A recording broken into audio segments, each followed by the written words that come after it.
Hey gamers, it is I, your Dignitary Keith here with another episode of GamerZ Vloggin Quick Review. November was a great month, and rounding it out near the end was the release of yet another game in the running for Game of the Year.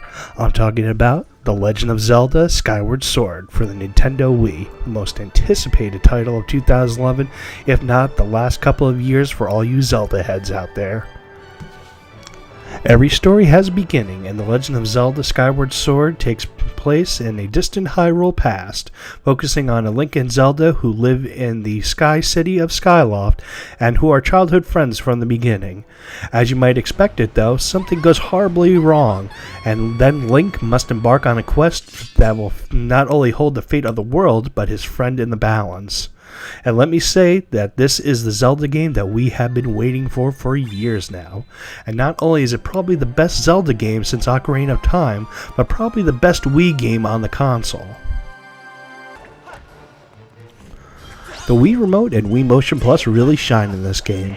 The one-to-one sword movement makes you feel more like Link than ever before. This is not only opening itself up to a more expanded combat system that adds a strategic element to it, so that way you just don't go waving your sword around, you also have to study your opponent's defense in every movement to find an opening for an attack. However, with this being said, it can get really frustrating to the player at times. This is coupled with a dramatic overhaul to the Zelda system. All the content is spread throughout 4 areas, and it takes a page from the old Metroid book and requires returning to the area multiple times. Despite the changes, the game still maintains the puzzle and other problem-solving elements we've learned to love in the franchise, and you're experiencing a lot more of this before you even reach what would be considered a dungeon typically. Between the 4 main areas, the dungeons, and the backtracking to cover all the ground in the game, plus not to mention collecting, upgrading, this game is an easy 40 plus hours. Skyward Sword's graphics are reminiscent of the cel shading found in Wind Waker, but they also draw from Twilight Princess's more mature look. Mash them together, and you have one of the most cinematic styles that suits the Zelda series perfectly, and manages to completely overcome the Wii's hardware limitations with its creative and innovative art direction.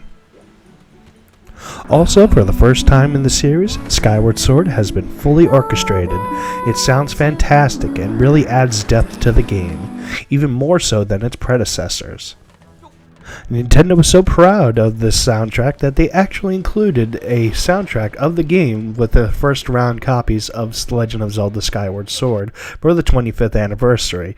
Not only is this the best graphics and soundtrack, but it's probably the best in the series' 25 years. As a Zelda fan, this Zelda adventure has it all. Amazing gameplay with tons of side quests that will keep you busy for hours. Plus, there's an incentive to play through the entire 40-hour adventure again. Between the massive content and the best graphics and music so far in the Zelda franchise, I can full-heartedly, pun intended, say that the GamerZ Wii staff considers this a buy now. If you have not yet purchased Skyward Sword, I would recommend going out and buying it right now. And if at all possible, pick up the limited edition for an additional $20, since it comes with a gold Wii Remote Motion Plus with the Hyrule family crest on it. This has been another episode of GamerZ Vloggin Quick Review. Be sure to check out more videos at GamerZRWii.com and subscribe to our YouTube channel, GamerZ Vloggin.